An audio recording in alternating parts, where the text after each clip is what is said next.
Please join me in a rousing welcome for Russ Gaskin and Cliff Kayser.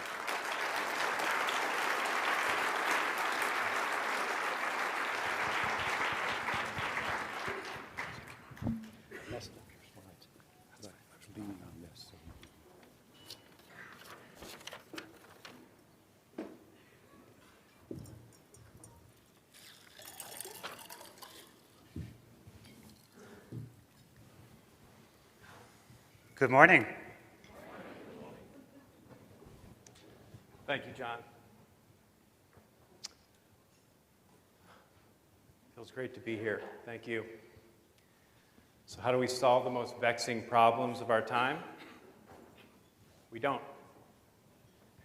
Because some are not problems to solve, and trying to solve them just makes them worse. Many of you know Donella Meadows, a brilliant and compassionate human being who helped many of us understand how to think in systems. And one of her brilliant pieces of work is this list of 12 places to intervene in a system, a very short paper, possibly the most powerful paper in systems dynamics and in change thinking. According to Dana, the most powerful place to intervene if you want to shift a system to one that works better, that's more sustainable, that's healthier, that's more resilient, is the power to transcend paradigms. She also says it's a very difficult place to work. Other people don't like it when you transcend their paradigms. So our question is how? How do we do it together? How do we operate at this level together? So the dominant paradigm in our nation, in our world, is problem-solving thinking through either or. What we need is to pay attention to the fact that there's value in this way of thinking, and it's not enough. There's another necessary paradigm that we need to pay attention to around leveraging polarities through both-and thinking. Together they offer the most powerful way to transcend our paradigms. So we're going to talk about this useful additional way of seeing. In our experience, it addresses our highest values and our deepest fears. It really brings people into the room in a way, actually, that grows love, acceptance, wisdom. It applies to all levels and all sectors of society. We'll give you examples from across industries, across sectors, and at multiple levels. It reveals why in our social dynamics, in our values dynamics, we victimize others and they victimize us. And it helps us flip this chronic conflict because we're working at the deepest level, at the values level, into innovation and engagement. So we're going to share some stories, some actual stories with real faces of real people who are doing this work. We're going to talk about politics. Mark sent an email about not talking about politics, but we said, no, but we have such a great way of talking about politics. So we're going to engage you in a discussion about politics, and frankly, even though it's the other thing you're not supposed to talk about with your family, we're going to maybe touch on religion too while we're at it. So we're going to illustrate 10 principles, too, that you can take away to understand the polarity dynamic and how to work with it. So we're talking about integrative values leadership today. Talking about people who are leading from a different paradigm. So we're going to introduce Dave. Dave's the Deputy Chief Administrative Officer, Information Officer for the Department of Defense. August of 2001, it was business as usual, and we all know what happened in September of 2001. Everything changed. So for Dave, what did that mean for his work? Well, one thing was the creation of the Department of Homeland Security. And by March of 2003, the department was empowered to coordinate domestic security across the nation. And they created a mandate where there was a requirement to share information between agencies, including local law enforcement. The assertion was, the analysis was that it was the lack of information sharing that may have been a key contributor to September 11th happening in the first place. Dave's team wasn't happy. They're responsible for information security. This requirement to share information from their perspective meant that they had to start opening some doors and windows of this house, and from their perspective, that was going to create other problems that may be just as bad. People could die from the same thing. So, Dave's got an issue. He's got to make a tough call. Does he support the mandate? Does he push his team? What does he do here? He's in a bind. What we'd like you to do right now is turn into your tables and talk about, what does Dave do? Support the mandate, support his team? What is it? So we're going to give you about 1 or 2 minutes here, and when I ring the bell, we'll be done, and then we'll come back together. Okay? Go ahead. All right, so let's do a poll. How many people said he should push on restricting the data sharing mandate? He can do this. He can have a conversation. He's a civilian employee. He doesn't have to just take orders. So he could push back a little bit. Raise your hand if you felt he should do this. Okay? How many people said his team's got to suck it up? He really doesn't have a choice. How many people said both? You are polarity thinkers. Now, of course, Dave's situation wasn't quite as crystal clear as this. There's lots of pushing and pulling and people in different positions. So we have a little bit more clarity, the benefit of hindsight, than Dave had. But the question is, how did he do it? You don't just say to your team, suck it up, it's the mandate, we got to go ahead. He wants engagement, and he wants to comply with the mandate. So we're going to set Dave's story aside for a bit and come back to it, so that as we unpack some other polarity dynamics, we'll get more insight into how Dave might have addressed this. Our political dynamics seem broken in many countries, and I know there are some people from some countries here who are managing polarities really well in their societies and especially in their governments. So bear with us. We're going to talk a little bit about kind of US politics, but we're going to generalize it so it's globalized. And we want to understand better what's happening so we can figure out what can we do about this. And this is a political example, and politics are everywhere, in teams, organizations, communities, states. So let's look at the story of how this political conflict is playing out in the US. These are widening partisan differences between Republicans and Democrats, conservative and liberals, in the US over the past 25 years on a 48-point scale. Systematically widening gap in social policy. It's across all these dimensions. This is the widening of this gap between Republicans and Democrats in the past 25 years. We've all seen these pictures, right? We see them in the US and we see them in many countries. So who's right? Who's wrong? There are a lot of people, if you watch the nightly news and these talking heads, you know, they get a nice liberal and a nice conservative and they go at it and it's like, gotcha, got you back. Blowing cliches. As Peter says, blowing cliches. So what's going on here? It starts with values. So, what we're going to do is a quick exercise, and I'm going to name a value, and you tell us by raising your hand whether you most associate that value with either conservative or liberal politics. So we're going to start out real easy. So work with me here. I'm going to flash a word or a value, and you raise your hand. So first two will be just testers. Let me add one thing. Do not think. Yeah.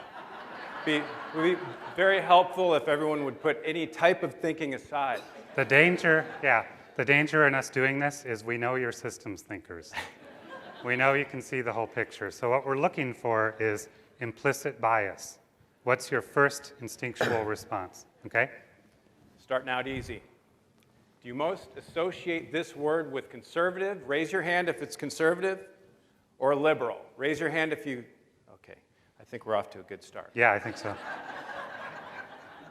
Ready? This is the next tester. Left. Do you most associate this with conservative or liberal? Whew. Okay. All right. That's just a little bit of tuning, right? I'm going to go a little faster now. All right, think about this one. Deregulation. Deregulation. Do you most associate this with conservative politics or liberal politics? Okay. Collective good. Do you most associate this with conservative politics or liberal politics? Environmental needs. Conservative politics, liberal politics. Business. Conservative, liberal. Okay. Military solutions. Conservative, liberal. Government. Conservative, liberal. I'm surprised at that one. Economic needs. Conservative, liberal. Social needs. What was that? Conservative. Oh. Let's do that one again. Economic needs. Conservative, raise them high. Liberal. Social needs. Conservative, liberal. Okay. What was that? Sorry. It's liberal. Diplomatic solutions. Conservative, liberal. Individual benefit. Focus on the individual. Conservative, liberal. Regulation. Conservative, liberal. Material needs. Conservative, liberal. Okay. What do we got? Okay. Conservative, we have, what's that? Right here? Oh, I'm sorry. Yeah, I'm sure you all associate conservative with conservative. Good job.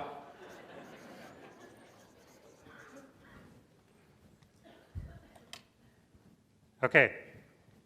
So this is a process that we've done with a few groups, and we're actually kind of validating it. This is the largest group we've done it with, and possibly the most diverse globally.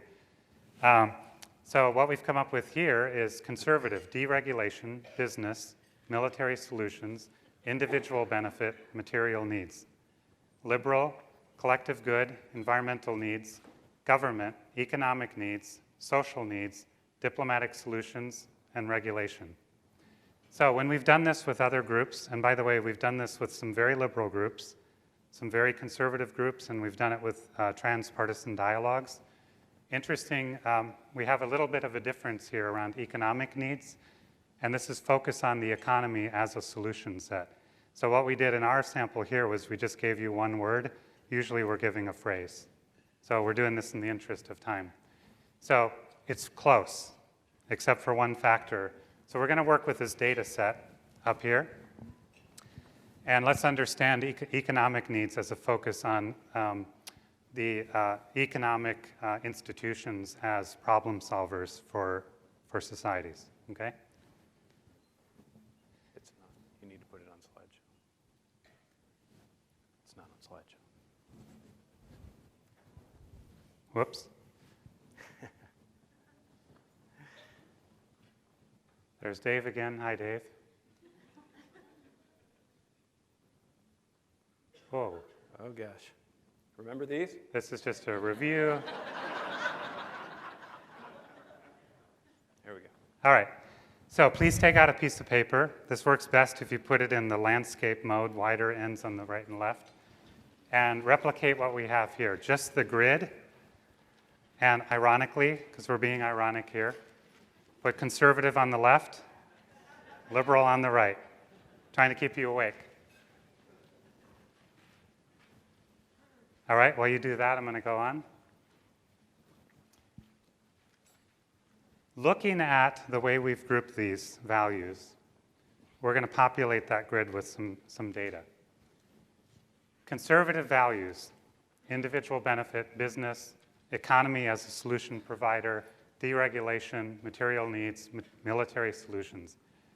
To yourself, individually, we want you to generate the top 3 beneficial results for society of attending to these values, of focusing on these values. So what are the good things that this gets us? So this is in the top left quadrant above the word conservative. What are the top 3 good things, just phrases, that these values give us? 1 minute.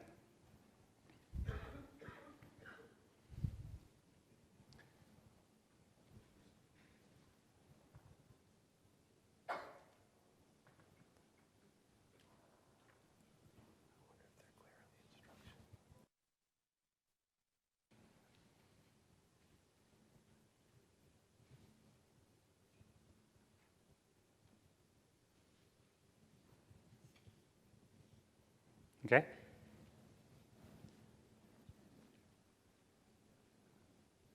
We'll share these in a bit. Let's go on. We're going to keep populating this. Now in the bottom left quadrant, below the word conservative, the same set of values. What are the top 3 negative results we'll get by overemphasizing this set of values as a society? What are the bad things that we get if we overemphasize these particular values? Bless you. Bless you again.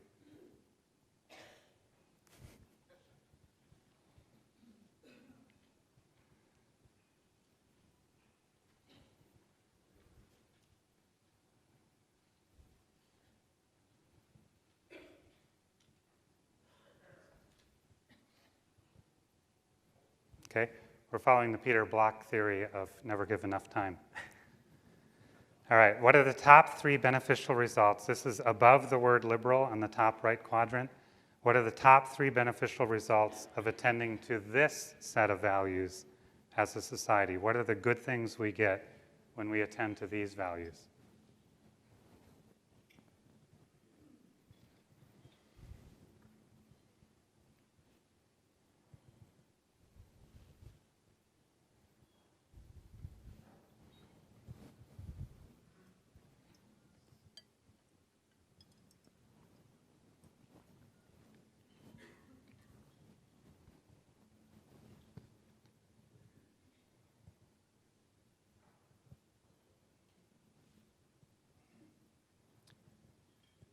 And one more.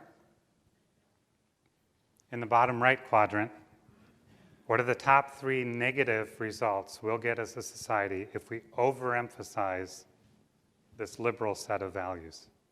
What are the bad things that we'll get as a society?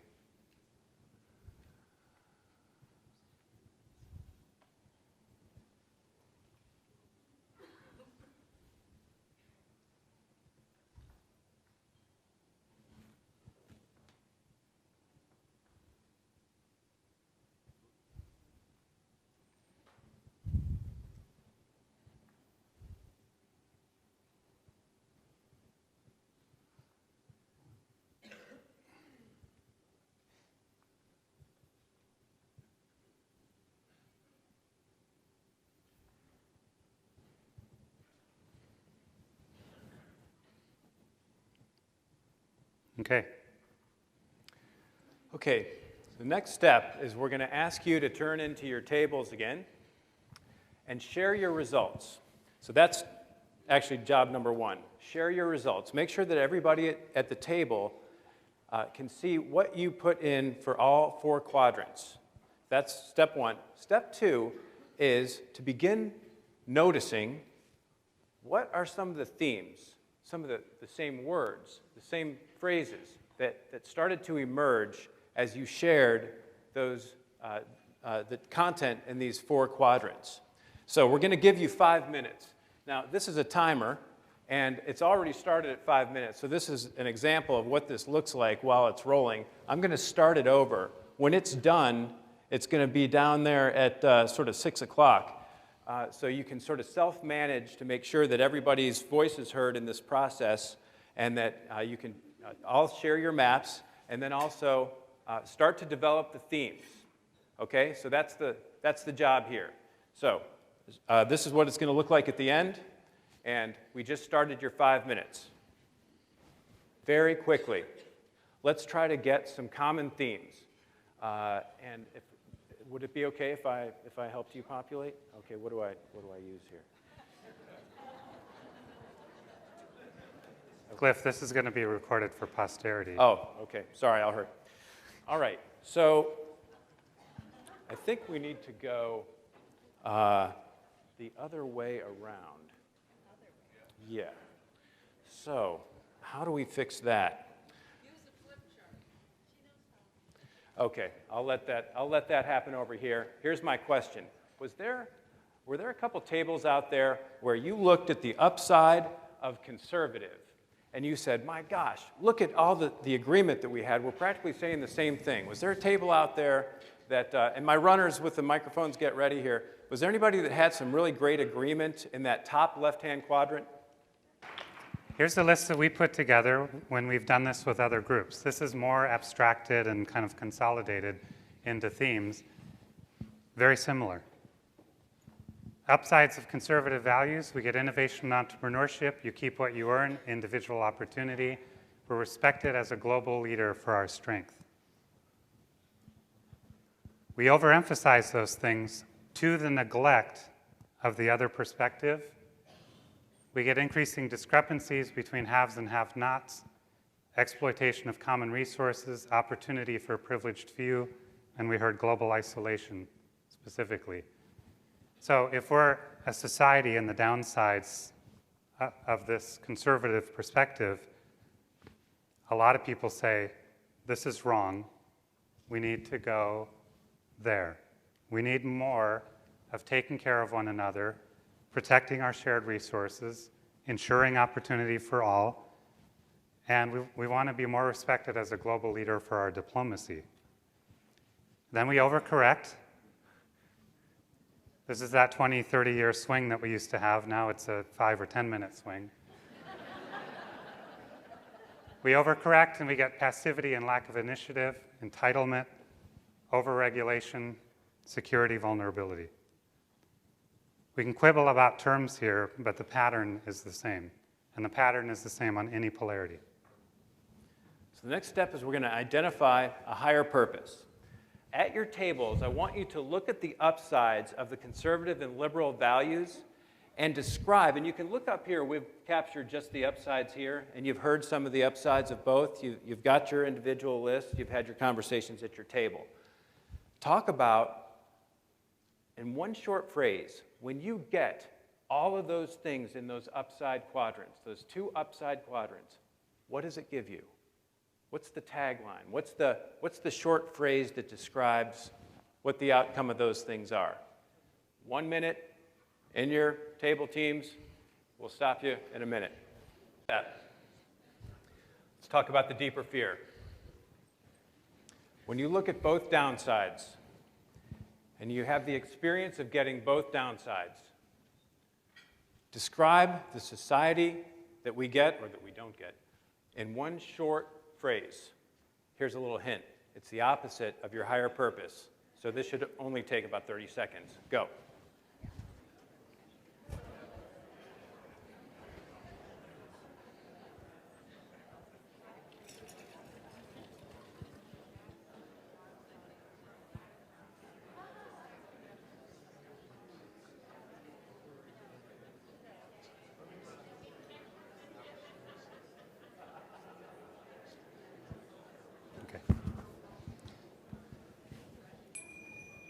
All right. So you know what you came up with. we're gonna share with you what we've generalized from having done this process before. And here's one take on it. Some people actually say Denmark.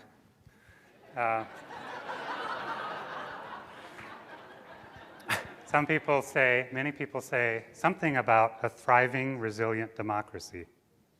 Interestingly, doesn't matter what the sector is, what the group is, what the community is, thriving and resilient often come up in a higher purpose. They're very descriptive words for what we aspire to in human society.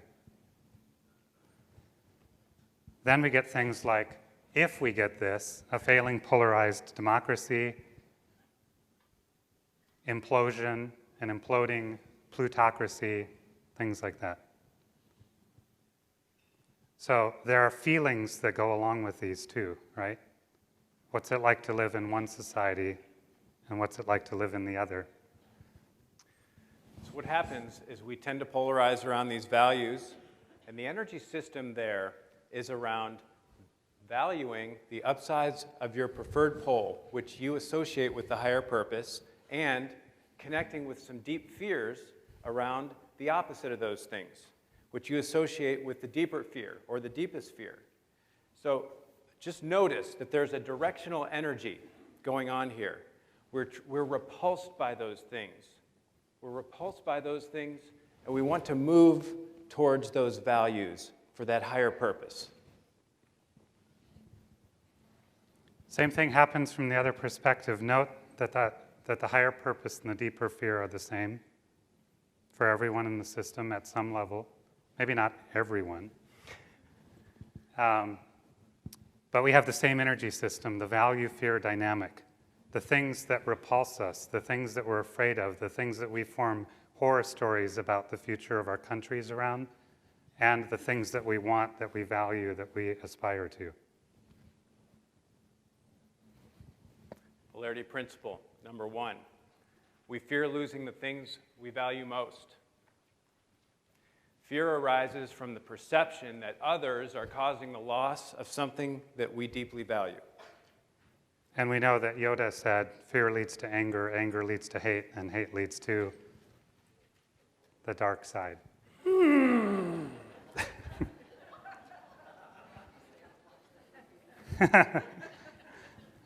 So, when we're working toward the upsides in any polarity, and we have some sense of what's going on in this polarity here, we're working toward that higher purpose. We're creating this synergistic effect. You have a term for this in systems thinking and values dynamics. It's the same thing. It's a virtuous cycle. This is synergistic and generative energy, taking the best of both and working toward the upsides. We have a live demonstration over here from Cliff. Hey, Cliff. It's kind of fun. So they keep going. What's happening here is you're achieving all the benefits of both upsides, and you're minimizing the downsides through an intentional, choiceful, conscious leveraging of both upsides in service of the higher purpose. So notice that we're not ignoring the downsides. There's a touching into that because we're all aware of those. We all need to address our fears and our values, which makes this the more integrative model in our change processes. So polarity principle number 2, work toward the upsides of both values, and you create a virtuous cycle leading to a higher purpose. We can do the opposite as well, create a vicious cycle. This is basically the first 3/4 of Meg's presentation from yesterday, I think. Mm-hmm. And we're familiar with it, all too familiar with it. So, shall we move on? I have a question, though. What does it feel like to be working in these upsides? Whenever we ask that question of groups who have done this process, in any polarity, we hear hope, optimism, trust, collaboration. Here, when we're getting the downsides, we hear despair, frustration, anger, hatred, blame. Polarity principle number 3, when you overemphasize one value over time to the neglect of its pair, you first get the downsides of the chosen value. And over time, you also get the downsides of the other one as well. A vicious cycle of polarization that eventually leads to the downsides. A vicious cycle. So how do we treat each other in this? Well, not too well. Usually what we tend to do here, and this is all too familiar, is we tend to positively stereotype our own values as if they have no downside, and we negatively stereotype the other as if their values have no upside.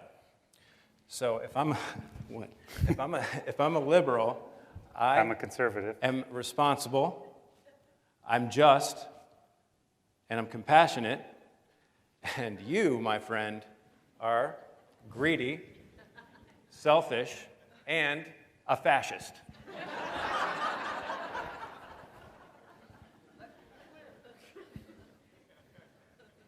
It's just faster. Well, that I way. have another perspective. Your agenda, and I do mean agenda, is going to lead us to entitlement, overregulation, socialism. We, on the other hand, are the patriotic job creators who are protecting our freedoms. Oh, really? Oh, yeah. And you, tree-hugging, moocher socialist, are destroying our society.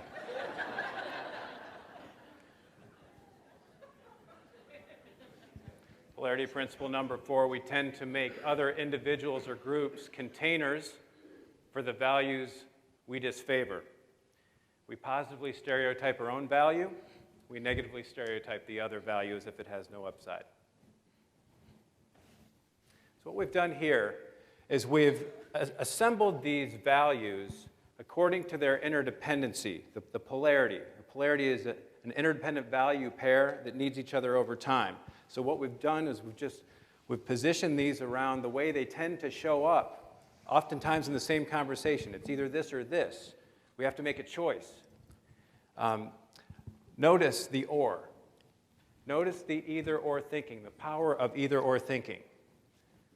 We can't be both. That's the paradigm. We've got to choose. It's a false choice. As a matter of fact, Jim Collins in the book Good to Great calls this the tyranny of the or. I'll note, too, that in this context, economic needs versus environmental needs probably sounds like a more familiar dynamic. This is the both-and perspective. This is when we embrace both values in the pairs, and we say, we don't want a false choice. We want both. What does it look like to have a society that optimizes individual benefit and collective good? How do we rely on the best of what business brings to a society and the best of what government brings? How do we synergistically meet our economic and environmental needs? And you can see some of that happening. We're going to share some examples. Polarity principle number 5, all values come in pairs.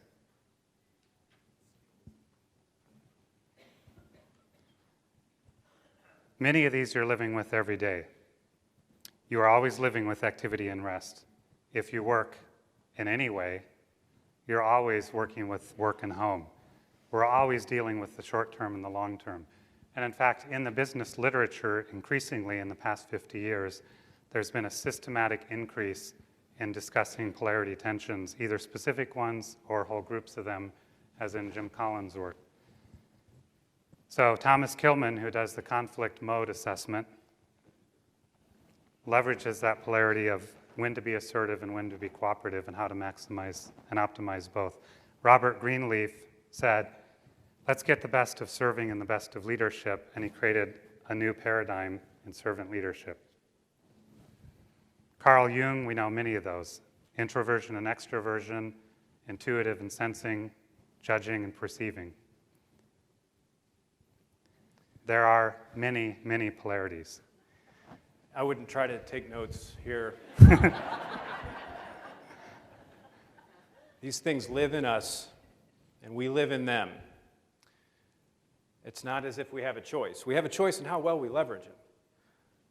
But they act on us, whether we believe in them or not, kind of like gravity. So, many of you are probably familiar with this image. Anybody who hasn't seen this image? Probably not in this crew. So if you see, this is a great visual illustration of a polarity. If you see a goblet or a vase, it's because the black is in the foreground and the white is in the background. So this figure ground perspective is important when we talk about polarities. If you see two faces, it's because the white is in the foreground and the black is in the background. And so it would be, in some ways, kind of absurd to have an argument about whether this is a goblet or two faces, because once you've seen both, you actually have new eyes. You have new eyes around this image. You never look at it quite the same way after you've seen both. It's hard to turn back that clock. Of course, you could completely delude yourself, I suppose. And we've got some cave dwellers out there, citizens against virtually everything, and that can happen. But what's missing here is actually the dynamic. So let's talk about the dynamic, and let's just go through a very simple, easy metaphor that describes how all polarities work. If you get this, you get how all interdependent pairs work. Oh, and you do get it because you're doing it right now. Yeah, you got to. On the count of three, I'm going to ask everybody to take a deep breath and hold it. You ready? I'll tell you what to do next. No one's going to expire here today, so no worries. On the count of three. Ready? 1, 2, 3. Ah, yeah. Now that felt pretty good. You just got oxygen, right? And the more I stand here and run my mouth, you're starting to experience the downsides of inhaling, which is too much carbon dioxide. Let it out. Ah, I heard a sigh of relief. That felt pretty good. Why? Because you just released carbon dioxide, am I right? Let's roll back this tape. It felt pretty good, then it didn't. Then it did. Now what's going to happen? You see where I'm going with this? This is how all polarities work. This is easy to conceptualize because the feedback loop is so short. If you don't take care of this thing pretty well, you're in big trouble. This helps you thrive, helps you stay away from this deeper fear. Is anybody confused? Hey, Cliff, are you paying attention to this polarity now? Right. So it becomes figural. Sometimes we don't think about this polarity except maybe sometimes when we're meditating, exercising, etc., or when we're like this. All values come in pairs. These pairs are interdependent. You've been in that inhale, exhale since you took your first breath, first little spank on the behind. You'll be in it until you take your last breath, which is hopefully no time soon. But you're in it. And we're all in it. And we're all in these things we call polarities. So here's an organizational example. It could be societal. We're going to focus on a company. We want decentralization. Specifically, we want the benefits of decentralization, the speed, adaptability, the flexibility, the responsiveness on the ground, the ability for people to make the call when they need to make the call, say, for the customer. We love this stuff so much. We embed it into all of our systems. We decentralize as much as possible. We put in new IT systems. We develop a culture of on-the-ground decision-making. And we start to get silos, redundancies, two different divisions calling the same customer to sell a very similar product, things like that. So what happens here? That CEO gets fired, and the board brings in a new CEO. And this CEO is a turnaround expert who said, well, hey, I know what this problem is. We got silos, redundancies, et cetera. We need some efficiency. You need a consultant is what you need. Okay, yeah, I want to get from these siloing and redundancies, I want to get the efficiencies and economies of scale. I can help you with that. All right. Yeah, awesome. Yeah, I'll help you Thanks, get man. from there to there. All right, take about 6 months. Good deal. Thank you. Thanks. I'm going to get to work. Now, the consultant said 6 months, but it took 2 or 3 years, right? Oh, and I'm gonna need a little bit more. Yeah, there you go. Thanks. So we overcorrected. We were so in love with efficiencies, economies of scale, a trimmer balance sheet. We overcorrected. And a few years in, we start to get the bureaucracy, the poor responsiveness, the red tape. Nobody can make a decision without running all the way up the 7 levels and all the way back down, if you even get a decision back on what you asked. You need a consultant. Yeah. Well, it's a new CEO, right? No, we need to reorganize. So, the board says, obviously this isn't working, let's get a new CEO. The CEO doesn't have institutional memory. The people in the organization are like, hey, didn't we do a decentralization thing 10 years ago or 5 years ago? Okay? So I've just paid my consultant again. And if it's a big enough enterprise, I've spent millions of dollars in these restructuring and culture change initiatives. Actually, It's all in the service of a sustainable, you need more? no. I'm thinking there's a better way. Okay. Had you seen this as a polarity to start with, we could have tied your success to both decentralization and centralization. We could have done this whole thing one time, save yourself some money, and have a new conversation about how do we get speed and adaptability and efficiencies, economies of scale in service of a sustainable, agile enterprise. Would you be interested in having that conversation? Because I think just looking at this from an either-or perspective alone is not helpful. I would love that. Great. And note that it only costs $40.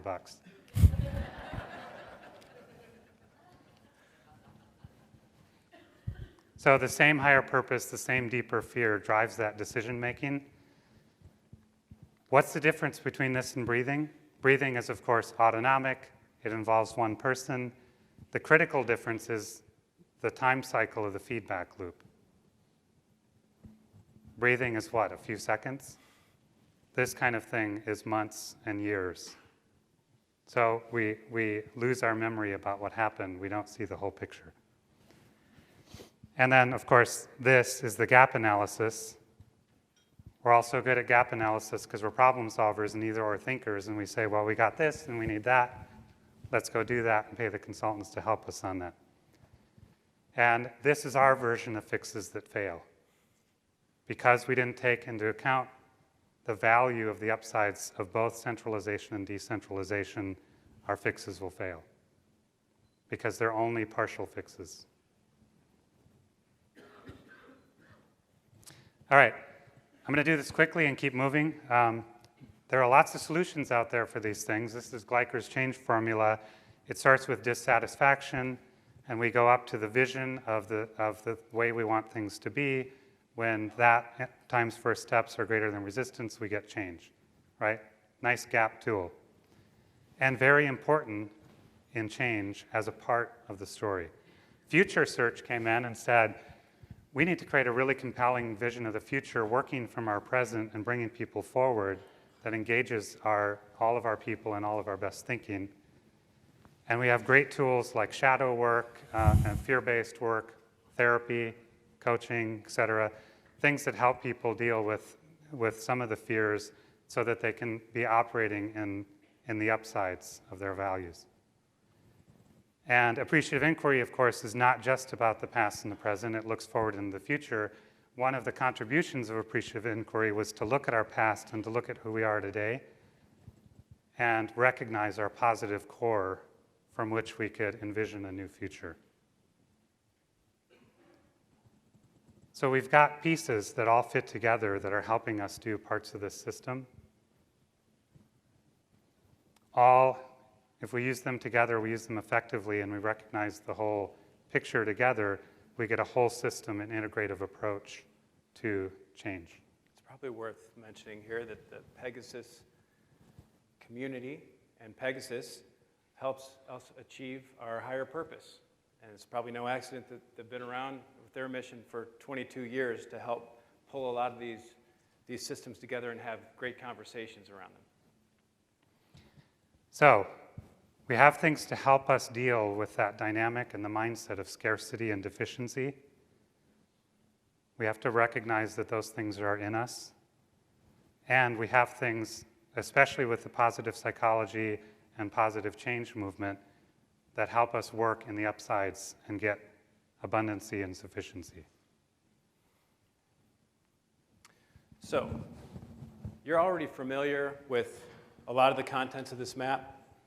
This is the polarity map, at least it's part of it. It's the interior portion. The thing to pay attention to here, and we have to be a little bit careful because we spent a week, just a couple weeks ago, at the Federal Executive Institute talking about how to distinguish a problem from a polarity, how to identify pole names. So we're giving you, kind of a quick fix here on this. The rookie error is to not name the poles neutrally or positively. So please don't make that mistake if you go out and try to use this right away. An example might be, people get excited and they say, rigidity and flexibility, it's a polarity. Just because there's tension. I want to be rigid. You want to be rigid? Yeah. Okay. All right. Well, I'm going to put you in the downside then. So rigidity would be actually not a neutral pole name or a positive pole name. It would be something in the downside, actually could be the downside of structure. Over-focusing on structure could be rigidity. Someone might say, what about structure and ambiguity? Is that a polarity? Well, the pole name ambiguity isn't really neutral or positive. So ambiguity sounds like it's in the downside of something, probably an over-focus on maybe flexibility. So let's put that in the downside. But structure and flexibility, those are both neutral or positive. We can work with that. It's going to be very difficult to populate a map with non-neutral pole names because it's hard to think about an upside of something that's negative.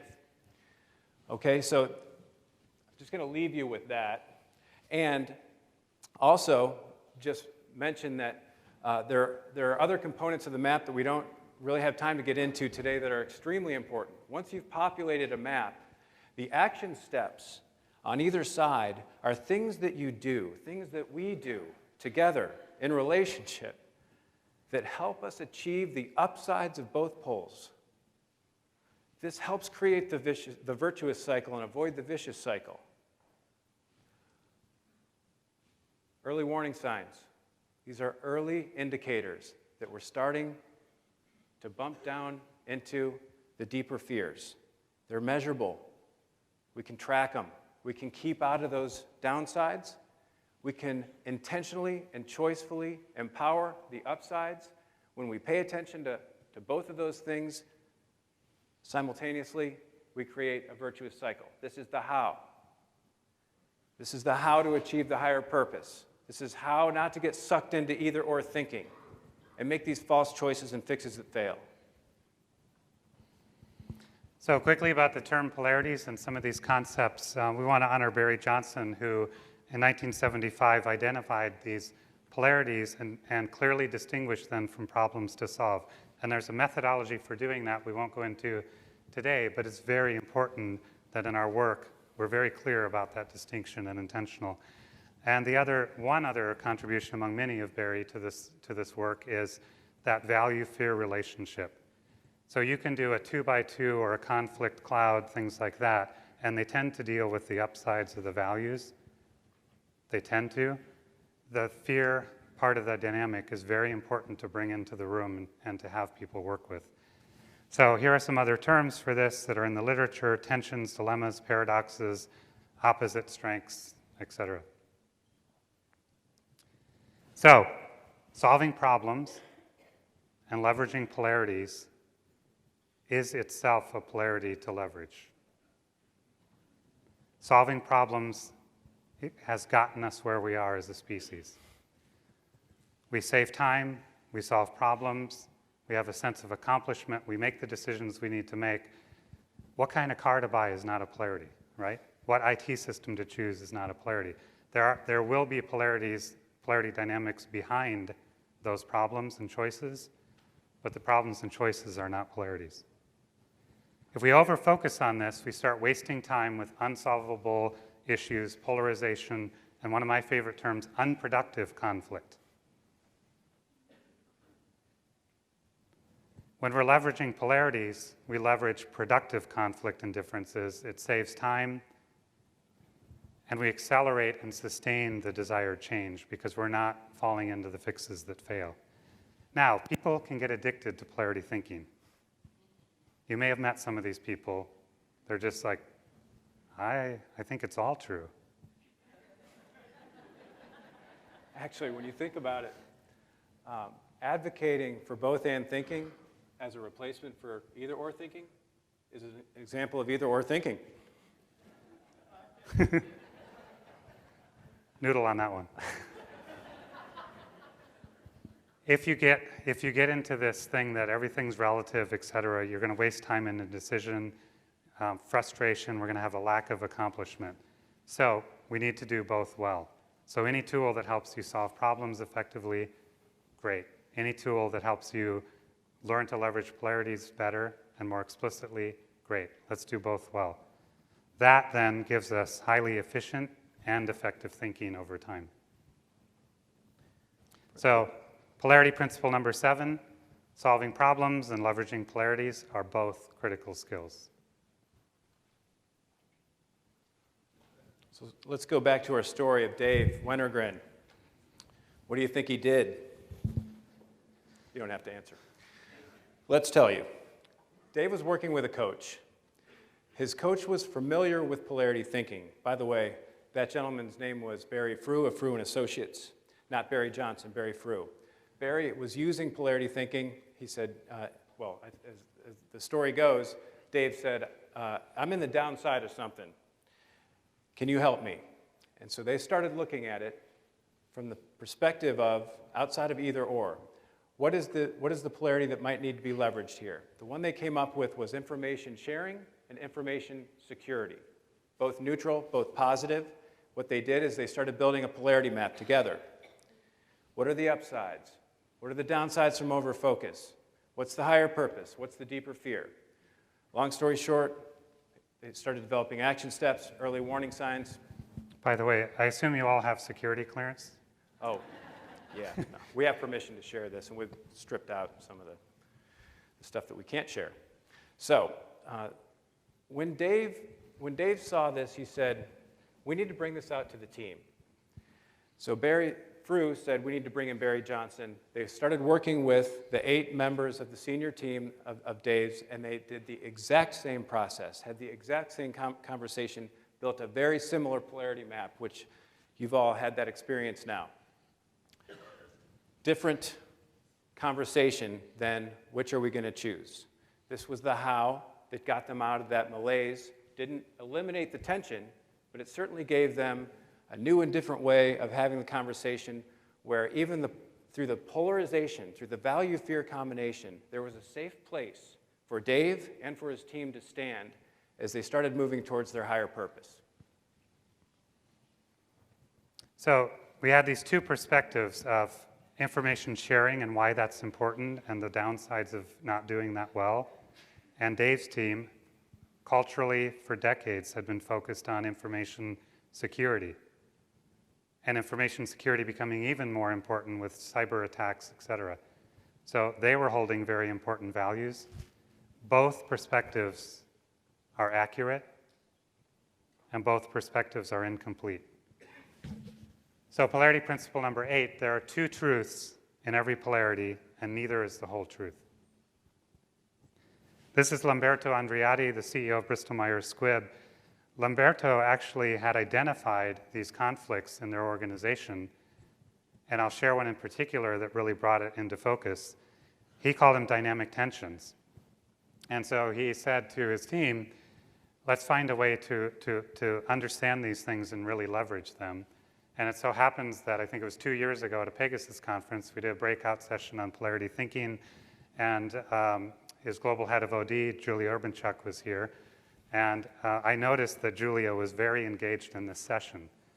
And then we found out why, because a few weeks later, we were with their top 200 leaders spending the morning mapping these dynamic tensions. So it's about the how.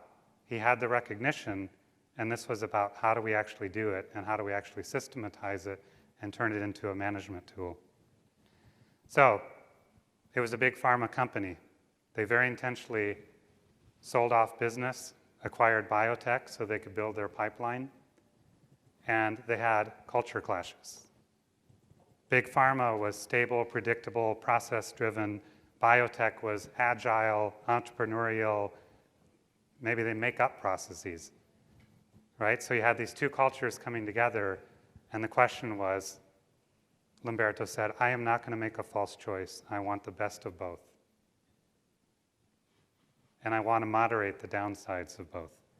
So these are a few others that we mapped with them. A nice one is formal structure and working through the formal structure to get things done, working through the matrix and informal relationship to get things done. It was this, and then it was how do we do both well. This is an actual map. I can't go into details, but it's handle complexity and simplification, and it's a nice demonstration of a bunch of senior leaders just taking Post-it notes and building a polarity map really quickly together. Actually, this is a having very real fast conversation. process. What's that? The way I remember it is they were having a real conversation. Yep. This is Laura Gross. This is the picture that Laura Gross provided to me. She's proud of her big fish. Laura is the manager of governance and leadership development in the chief learning office of the National Education Association. She was using good to great principles as part of their OD processes and having great success. We got together to reconnect after a long period of not being connected, just catching up. I said, how's it going? She said, well, this good to great stuff started out really wonderfully, and it's starting to lose some of its luster, and I need to infuse some excitement back into it, and I don't know how. My response to her was, the good to great principles, actually, Jim Collins talks about tensions. Essentially, they're polarities, interdependent value pairs. I said, we can actually introduce a mapping process and make it more practical and useful if you think that would be something they'd be interested in. She said, give me an example. I said, what's the polarity they're most excited about there? She said, of the Jim Collins group. She said, preserve, core, stimulate, change. Turned a napkin over. We mapped the polarity the same way we've done today. And she got on the phone. Next morning, I was in front of 5 senior leaders, and we were off and running on a year-long process with the senior leaders of the National Education Association, building maps, training internal trainers in polarity thinking throughout the organization, and basically we were off and running. In that process, they were paying attention to a lot of different polarities. They built very detailed maps. They were starting to integrate it into their entire operations and strategy, and they started to recognize that even though they're paying attention to these things from an organization development standpoint, there's also leadership development to pay attention to, and some of Jim Collins' tensions are leadership focused. Level 5 leadership has a number of tensions specified. So as they were designing their competency model, they said, let's lay these things out in pairs. The result of that process from their competency model involved identifying knowledge and skills on the outside. Those are the same. The outside ring are the same. And they said, these polarity attributes are sort of two sides of the same coin. Our leaders need to be both innovative and operational. They need to be collaborative and directive. They need to be agile and systematic. They need to be intuitive and data-driven. They need to be values-driven and pragmatic. Quite a different shift from making false choices around either or in these tensions. So we'll move a little quicker here and share a couple more stories and then wrap up with some, I think, great news. This is Tom Stridicus. He's the Dean of the UW College of Education, which houses a Center for Reinventing Public Education. Some of you may be familiar with Tom. Tom convened a meeting of union leaders, folks from AFT, from NEA, school district leaders, reform advocates. 20 people gathered in a room, and their question was, how can we develop and support leaders who will powerfully advocate for the needs and interests of teachers and will help drive education reform? because there were all these stories and polarization going on, Gates Foundation and NEA or whoever. Those people actually got in a room together to say, how do we support people who are advancing both? Because to not do that is a false choice that's holding back what we all want together. I'm just going to give you a quick overview of what's happening in a healthcare system. University Hospital systemically paid attention to 13 polarities. I just listed 4 here just for effect. I love the last one, medical care and whole person care. You see standardized and autonomous, just a version of decentralization, centralization. Last I checked, that tension was there 20 years ago. It'll be there 20 years from now. They made the brave choice to say, how do we put our seatbelt on and do this thing well over time, because it's not going away. It's inherently unsolvable by its very nature. So using a very sophisticated technology tool we call the PACT, the Polarity Assessment for Continuity and Change, they are paying attention to 13 polarities in this healthcare system in the US and Canada over time at the enterprise level. That's different from making false choices on all these tensions. I am resisting temptation to talk about the incredible power of this tool and process.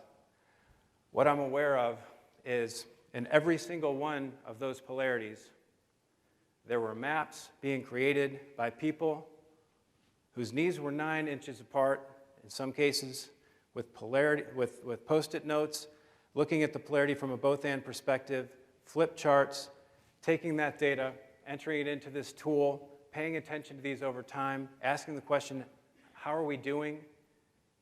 And there's potential to even drill down and ask not only how are we doing with this polarity, but how are we doing on these different questions in these upsides and downsides? How are we doing nurses compared to doctors? How are we doing?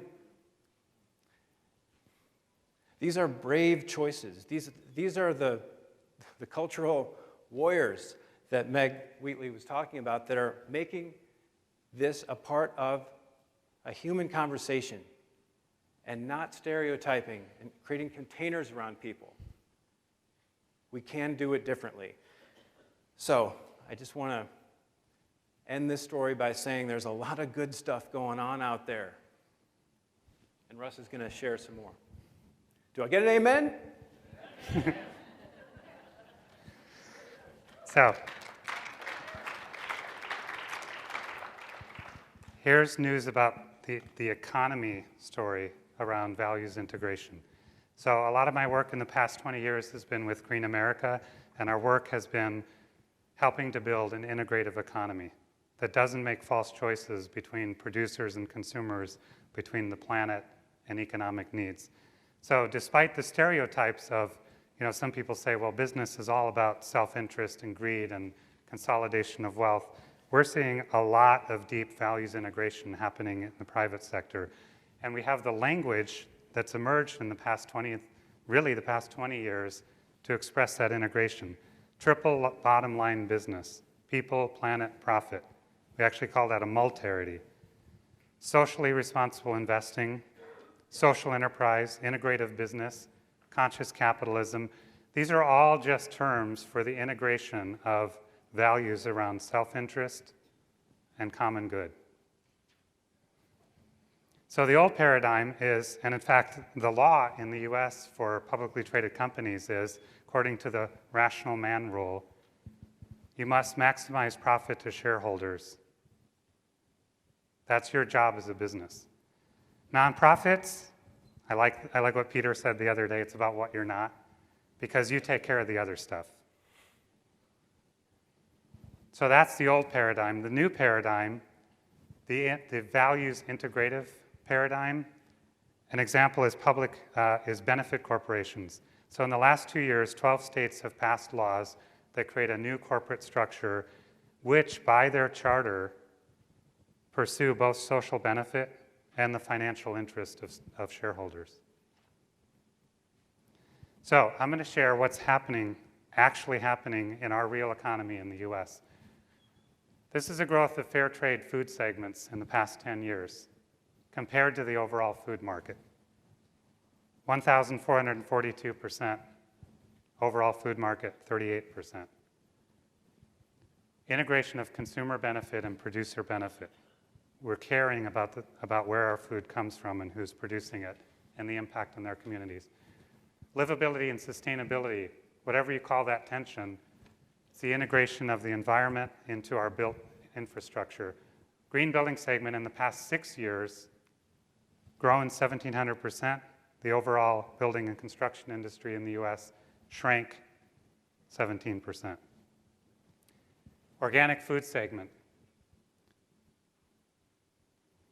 Energy and sustainability.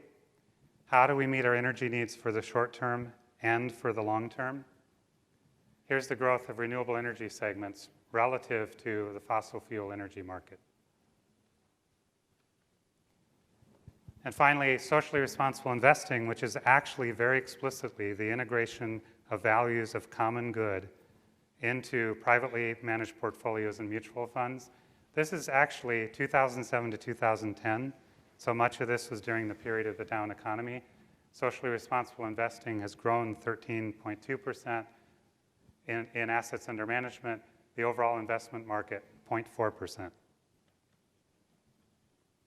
So the denial of false choices between this and that, between this thing that we value and that thing that we value, is happening, and people are embracing the world of both. So, our last principle, polarity principle number 10, never stop at balance when leveraging polarities. That's the other thing that people do. They say, oh, it's about balance. Balance is, it's okay, right? It's like we negotiated. C average, mediocre. C average, right. Always go for optimization. We're really lifting ourselves up into the upsides of the values pairs and working to stay out of those downsides that lead to the deeper fear.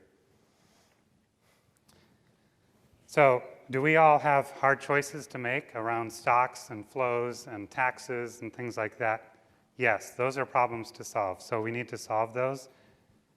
But we're mistaking those choices as a society for these values conflicts and these culture wars and these stories that we're telling about each other's agendas for the future. But these polarities will never go away. The only caveat is, as long as we care about anything, they'll never go away. They're indestructible, they're unsolvable. So we need leaders who can bring this kind of thinking forward, and as you saw, many leaders are. It's happening. So for us, Cliff and I, this is our way of bringing love and understanding and wisdom into the world. For us, that's what this work is about. So we're asking all of you to join us in bringing this forward and having these conversations about both and values and really valuing the wisdom in the other so that we can all be deeper, more powerful warriors of the human spirit. Cliff, you want to end with... Yeah, I'd like to end with religion. Here's a Franciscan benediction, and I could have chosen any one of a number of traditions, but bear with me here.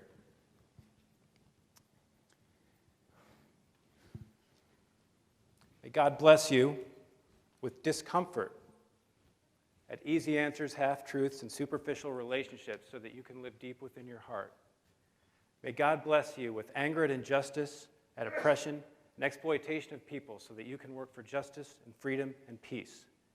May God bless you with tears to shed for those who suffer from pain, rejection, starvation, and war so that you can reach out your hand and comfort them and turn their pain into joy. May God bless you with enough foolishness to believe that you can make a difference in this world so that you can do what others claim cannot be done. Thank you.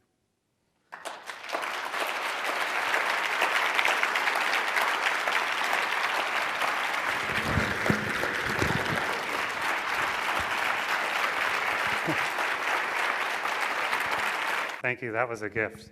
And we have some gifts. Unfortunately, not for everyone in the room, but well, in fact, you see a little Polarity right here, or a big Polarity. This is a gift from a company called Pocket Disc, and the reason we wanted to bring this to you today is because these Pocket Discs are the embodiment of Polarity thinking. So I'm going to quiz you, and then I'll throw these out, all right? All right. They are both flexible and Yes, we flexible got and one over rigid, here. right? They're flexible, and they're rigid enough to do this. Okay. Oh, cool. All right. They are fair trade, so they're good for both consumers and producers. Okay, we wouldn't be throwing them at you So if hands they up. weren't both. Yeah, or you could say, in fact, on the back of, this is a different company, but many of you know Jeffrey Hollander, on the back of 7th generation products, safe plus effective. Oh, this is like at the baseball field, right? Okay, do we have more polarities on this? Yeah. Give me a Polarity, I'll give you a disc. Okay. These are woven by women in Guatemala based on traditional patterns, and yet they are, so they're traditional and modern. This is a new invention, a new innovation. Okay, let's see. Oh, do you have, yeah, here we go. Name it. Yin and yang.